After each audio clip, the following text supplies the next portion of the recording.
Petit exemple sur donc, les aider à comprendre. Vous avez repéré quand même que le pape François a rencontré le patriarche de Moscou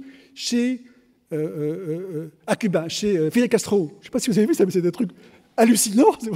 Personne n'a ri. Donc, moi, je trouve ça tout à fait tordant. Vous voyez, Fidel Castro, vous vous rappelez, quand même, chez Guevara. Enfin, c'est quand même la génération. C'était quand même un type quand même sexy. Donc, Fidel Castro, cette espèce de vieillard vraiment décati et un peu sénile, près de son île, où enfin, depuis la baie des Cochons, on a fait un peu la paix, pour accueillir le pape et ce patriarche, en sachant que l'Église catholique ne parle plus aux orthodoxes russes depuis 1000 ans. Et on est chrétiens, hein, je ne sais pas si vous savez, donc on s'aime les uns les autres. Donc les chrétiens d'Orient, l'Occident, s'en fout. Hein, donc, sauf Poutine, lui, évidemment, qui n'est pas plus chrétien que vous et moi, lui, quand même, qui est vraiment un gars qui veut restaurer la Grande Russie, emploie la religion orthodoxe. Vous vous rappelez les filles qui ont été enfermées parce qu'elles dansaient au sein nu, je ne sais plus, en fait, dans une église à Moscou. Vous vous rappelez de ça? Donc, c'est des trucs intéressants à repérer. Donc, il faut donner un cours aux jeunes là-dessus. Vous entendez les mouches voler, hein, je vous garantis. Donc, vous montrez aussi des séquences où elles dansent. Mais quand même,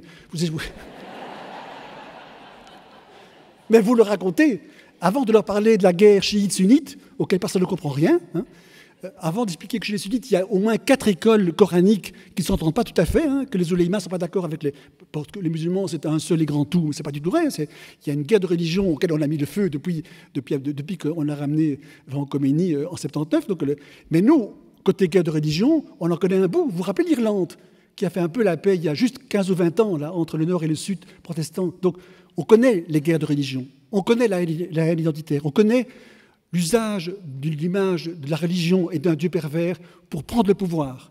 Et on est en plein dedans aujourd'hui. Et les enfants ne connaissent pas. Et on ne leur apprend pas. Et il faut les aider à comprendre et à connaître. Et donc, ça, c'est la transmission. C'est donner les moyens de contextualiser l'histoire de la quête du sens de sa vie, contextualiser la démarche sacrificielle, contextualiser le rapport de Girard entre le désir mimétique et le besoin que les peuples ont pour se protéger des dégâts de ce désir mimétique, de se trouver un bouc émissaire. Toutes les classes connaissent le bouc émissaire.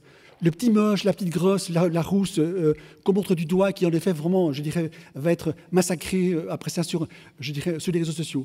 Le bouc émissaire, il sert à charger quelqu'un de tous les défauts, je dirais, du monde, pour recréer une unité. Vous voyez, donc, toutes les guerres, c'est comme ça, c'est vraiment l'autre est le mauvais, donc on va le détruire.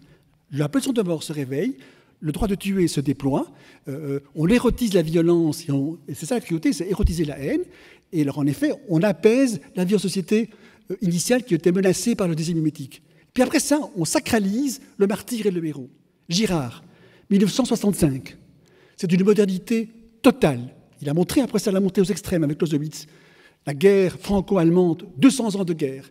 La guerre froide, vous voyez, donc Occident, Orient en Europe. Et puis maintenant, la guerre Occident et islamisme. Donc, montée aux extrêmes, inarrêtable.